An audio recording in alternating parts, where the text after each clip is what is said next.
പ്രിയപ്പെട്ട കൂട്ടുകാരെ, നമുക്കെല്ലാവർക്കും അറിയാം, ഒരു കുഞ്ഞു ജനിക്കുമ്പോ അതിന് പ്രത്യേകിച്ച് ഒരു മതം ഉണ്ടാവാറില്ല. പിന്നെ സ്വാഭാവികമായിട്ട് അതിന്റെ മാതാപിതാക്കളുടെ മതം ആയി മാറും ആ കുട്ടിയുടെ മതവും. അല്ലേ അല്ലേ അപ്പോ നമുക്ക് അറിയാം, സ്വന്തമായിട്ട് മതം തിരഞ്ഞെടുക്കാനുള്ള ഒരു ചോയ്സ് കുട്ടിക്ക് കിട്ടിയിട്ടില്ല. പക്ഷെ വളർന്നു വന്നതിന് ശേഷം ചില മനുഷ്യര് പല പല കാരണങ്ങൾ കൊണ്ട് പ്രത്യേകിച്ച് അവർക്ക് താല്പര്യമുള്ള ഒരു മതത്തിലേക്ക് പോവാനോ അങ്ങനെയുള്ള തീരുമാനങ്ങൾ എടുക്കാൻ തയ്യാറാവുന്നുണ്ട്. അത്തരം ഒരു തീരുമാനമെടുക്കുന്ന വളരെ ചുരുക്കം ചില പേരിൽ ഒരാളാണ് ഞാനും.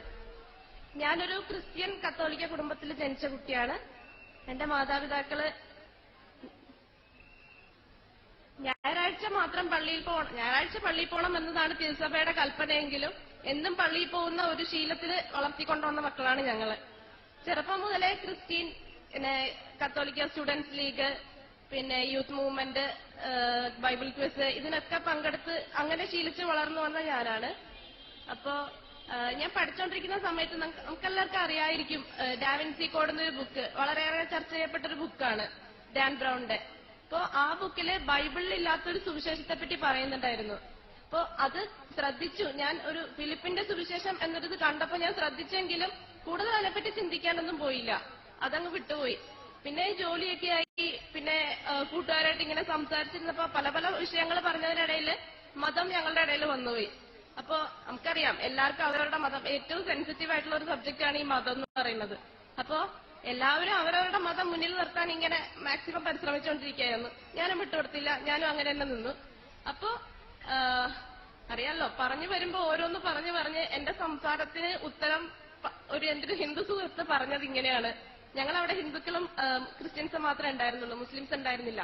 അപ്പോ ആ സുഹൃത്തിനോട് പറഞ്ഞതാണ്, ഞങ്ങളുടെ അമ്പലങ്ങളിൽ വിഗ്രഹങ്ങളുണ്ടെങ്കിൽ നിങ്ങളുടെ പള്ളിയിലും പുണ്യാളന്മാരുടെയും ഈശോയുടെയും മറിയത്തിന്റെ എല്ലാ രൂപങ്ങളുണ്ട്. ഞങ്ങൾക്ക് കുറെ വേദങ്ങളും അതും ഇതൊക്കെ ഉണ്ടെങ്കിൽ നിങ്ങൾക്ക് എന്താ എത്ര ബൈബിളാണുള്ളത്? ചിലർക്ക് 73 പുസ്തകമുള്ള ബൈബിള്, ചിലർക്ക് 66 പുസ്തകമുള്ള ബൈബിള്, ഇങ്ങനെയൊക്കെ ഇല്ലേ? അപ്പൊ നിങ്ങൾക്കത് ഞങ്ങളെ പറയാൻ ഒരു അവകാശമില്ല. മുസ്ലിങ്ങൾക്കാണെങ്കിൽ അതിനുള്ള അർഹതയുണ്ട്. അവർക്ക് രൂപങ്ങളില്ല, ഏകദൈവമാണ്. അവർക്കൊരു ഖുർആനുണ്ട്, അതിനൊരു മാറ്റമില്ല, അങ്ങനെ തന്നെ തുടരുന്നുണ്ട്. ആള് ക്രിസ്ത്യാനിറ്റിയെ കുറ്റം പറഞ്ഞതല്ല, വേറൊരു മതത്തിനെ പൊക്കിപ്പറഞ്ഞതാണ് എനിക്ക് വിഷമമായത്.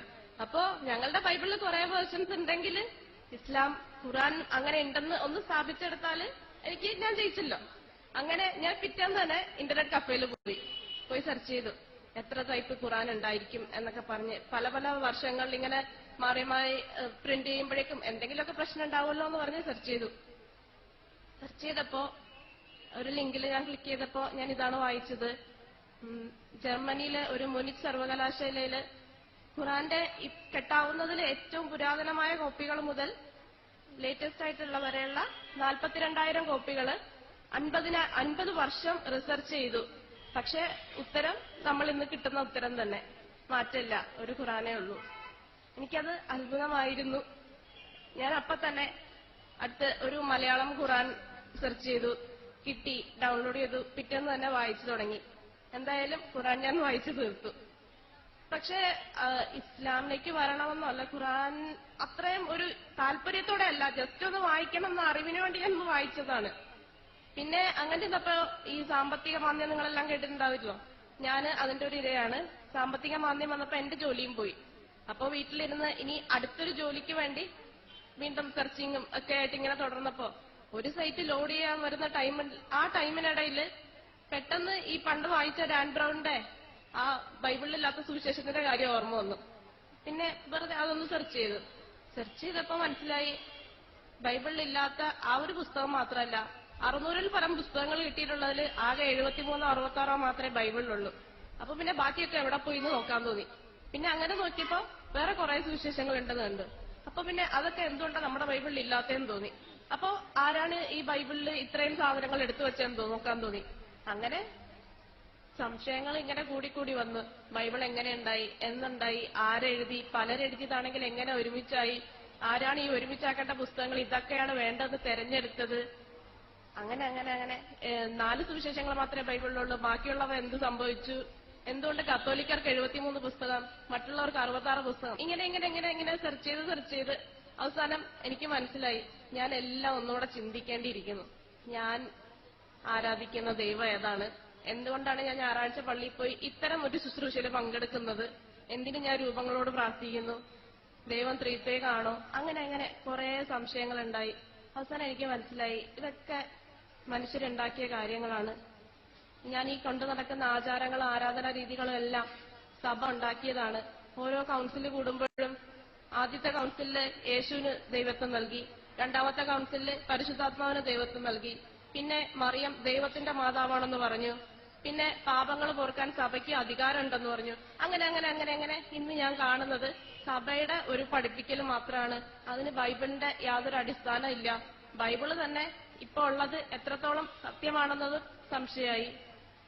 ഒന്നല്ലാത്തൊരവസ്ഥയിൽ ഞാൻ നിന്നു. അപ്പോ ഒന്നുകൂടെ ഖുർആൻ വായിച്ചു നോക്കാമെന്ന് തോന്നി. അപ്പോ എനിക്കറിയാം യഹൂദമതം അറിയാം, ഏകദൈവ വിശ്വാസമാണ്. എനിക്കിഷ്ടമുള്ള മതമായിരുന്നു യഹൂദമതം. കാരണം യേശു യഹൂദനായിരുന്നു, അങ്ങനെയാണ് ജീവിച്ചു വന്നത്. അപ്പൊ യഹൂദമതം എനിക്കിഷ്ടമായിരുന്നു. പക്ഷെ യേശുവിനെ അംഗീകരിക്കാത്ത യഹൂദമതം അത് എത്രത്തോളം കറക്റ്റ് ആണെന്ന് ഡൗട്ട് അടിച്ചു. പിന്നെ ക്രിസ്ത്യാനിറ്റിയിൽ തന്നെ ഉള്ള ഒരു യഹോവ സാക്ഷികളുണ്ട്. അവർക്കും ഏകദൈവമാണ്, യേശു ദൈവമല്ല, പക്ഷെ ദൈവത്തിന്റെ മകനാണ്. ആ കോൺസെപ്റ്റ് എനിക്ക് അത്രയ്ക്ക് അങ്ങ് ബോധിച്ചില്ല. ദൈവത്തിനൊരു മകൻ, അതെങ്ങനെ? അപ്പോഴാണ് വീണ്ടും ഖുർആൻ ഒന്നുകൂടെ വായിച്ചു നോക്കാം. ഇത്തവണ ഞാൻ ഖുർആൻ ശരിക്കും അറിയാൻ വേണ്ടി ദൈവത്തെ അന്വേഷിച്ചുകൊണ്ട് തന്നെ അതിലെന്താ പറയണതെന്ന് ഒരു എന്താ പറയാ, അറിയില്ല പറയാൻ, അങ്ങനെ ഒരു ഫീലിങ്ങോടുകൂടിയാണ് വായിച്ചു തുടങ്ങിയത്. വായിച്ചു തുടങ്ങി അൽഹംദുലില്ലാഹ്, എനിക്ക് പറയാൻ അറിയില്ല, എന്താണ് പറയേണ്ടതെന്ന് അറിയില്ല. ഇതാണ് ഗ്രന്ഥം, അതിൽ സംശയമേ ഇല്ല, സൂക്ഷ്മത പാലിക്കുന്നവർക്ക് നേർവഴി കാണിക്കുന്നതത്രേ എന്നുള്ള ആ തുടക്കം തന്നെ അൽഹംദുലില്ലാഹ് എനിക്ക് ഖുർആനില് ഒരുപാട് ഇഷ്ടമായി. എന്റെ വീട്ടിലെ ഫ്രെയിമിൽ ഒതുക്കി ഒരു ചില്ലിട്ട് വച്ചിരിക്കുന്ന പടത്തിൽ കണ്ട് ശീലിച്ച ദൈവം, എന്നാല് നാം നിന്റെ കണ്ട നാടിയേക്കാൾ നിന്നോട് അടുത്തവനാകുന്നു എന്ന് പറയുന്ന ഒരു ദൈവത്തെ പരിചയപ്പെടുത്തിയ ഖുർആൻ എനിക്ക് അത്ഭുതമായി. എന്റെ ദൈവത്തിന്റെ രൂപം എങ്ങനെയാണെന്ന് ഒന്ന് ചിന്തിക്കാൻ, ഇങ്ങനെ സകല ഈ പ്രപഞ്ചത്തെ എല്ലാം സൃഷ്ടിച്ച് നിയന്ത്രിച്ച് പരിപാലിക്കുന്ന ആ ദൈവം എങ്ങനെ ഇരിക്കും എന്ന് വെറുതെ ഒന്ന് ഊഹിക്കാതെ വിചാരിച്ചു നോക്കി. പക്ഷെ എനിക്ക് ചിന്തിച്ച് എങ്ങുമില്ല, ഒന്നും ഊഹിക്കാൻ പറ്റാതെ ഒരു കണ്ണ് നിറച്ച ഒരു അവസ്ഥ ഉണ്ടാക്കിയ ഖുർആൻ എനിക്കെന്നും എന്റെ എല്ലാം എല്ലാമാണ്. ഞാനിങ്ങനെ പഠിച്ച് ശീലിച്ച് വന്ന കാര്യങ്ങളെന്ന് വെച്ചാൽ, ആദം, ജനിക്കുന്ന ഓരോ മനുഷ്യനും ആദിഭാവമുണ്ട്, അതിന്റെ കാരണം ആദമാണ് എന്നാണ് ഞങ്ങളുടെ ബൈബിൾ വഴി പഠിച്ചു വരുന്നത്.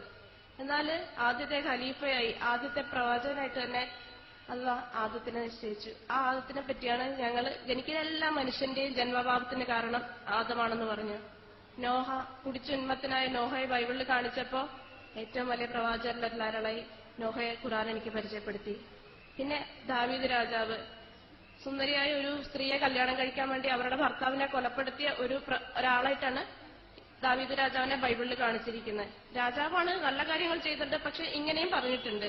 എന്നാൽ അതുപോലെ തന്നെ സുലൈമാൻ നബി എന്ന് നമ്മൾ പറയുന്ന സോളമൻ രാജാവ് 500ഓളം വിദേശ വനിതകളെ വിവാഹം കഴിക്കുകയും വിഗ്രഹാരാധകർ നടത്തുകയും ചെയ്ത ഒരാളായിട്ടാണ് ബൈബിള് സോളമൻ രാജാവിനെ പരിചയപ്പെടുത്തുന്നത്. എന്നാൽ ഏറ്റവും വലിയ പ്രവാചകന്മാരിലെ ശ്രേഷ്ഠരായ പ്രവാചകന്മാരുടെ കൂട്ടത്തിലാണ് ദാവൂദ് നബിയും സുലൈമാൻ നബിയൊക്കെ ഖുർആൻ എനിക്ക് പരിചയപ്പെടുത്തുന്നത്. മറിയം, ഈശോയുടെ അമ്മയായ മറിയം. ചില ക്രൈസ്തവ വിഭാഗങ്ങള് ദൈവത്തെ ഓർക്കുന്നതിനേക്കാൾ അധികമായിട്ട് മറിയത്തിനെ ഓർക്കും. ചില ക്രൈസ്തവ വിഭാഗങ്ങള് മറിയം മുട്ടത്തോടാണ്.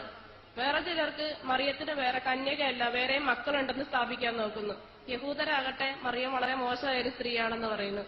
ഇങ്ങനെ എല്ലാരിലും വെച്ച് നോക്കുമ്പോ ഇസ്ലാമിലാകട്ടെ ഖുർആൻ ഞാൻ വായിച്ചപ്പോ മറിയത്തിന്റെ പേരിൽ ഒരു സൂറത്ത് തന്നെയുണ്ട്. അതെനിക്ക് അത്ഭുതമായി. ഖുർആനില് പേരെടുത്ത് പറഞ്ഞിട്ടുള്ള ഒരേ ഒരു സ്ത്രീയുടെ പേരും മറിയമാണ്. ഞാൻ ഒരുപാട് സ്നേഹിക്കുകയും എപ്പോഴും പടമൊക്കെ എടുത്ത് വെച്ച് നോക്കിക്കൊണ്ടിരിക്കുകയും ചെയ്തൊരാളാണ് മറിയം. അപ്പോ ആ മറിയത്തിന് അതിന് മാന്യമായ സ്ഥാനം കൊടുക്കുന്ന ഖുർആൻ എനിക്ക് ഒരുപാട് ഇഷ്ടമായി. ഈശോ നമുക്കറിയാം, ഈ ഒരു കാര്യം ചെയ്താല് അതിന് പകരം കിട്ടണം എന്നൊക്കെ ചിന്തിക്കുന്നത് ഒരു മാനുഷിക ബുദ്ധിയല്ലേ. ഇത് ചെയ്താല് ഇത് ഇങ്ങനെ വരണം, ഇങ്ങനെ വരികയാണെങ്കിൽ ഇങ്ങനെ ചെയ്യാം. പക്ഷെ ഈശോയുടെ കാര്യം ബൈബിളിൽ പറയുന്നത് ജനങ്ങളുടെ പാപത്തിന് പരിഹാര ബലിയായി ഈശോ മരിച്ചു എന്നതാണ്. അപ്പോ ഈ പാപങ്ങൾക്ക് മോചനം നൽകണമെങ്കിൽ ഒരാൾ ബലിയായി കിട്ടണം എന്ന് ദൈവം ചിന്തിക്കോ?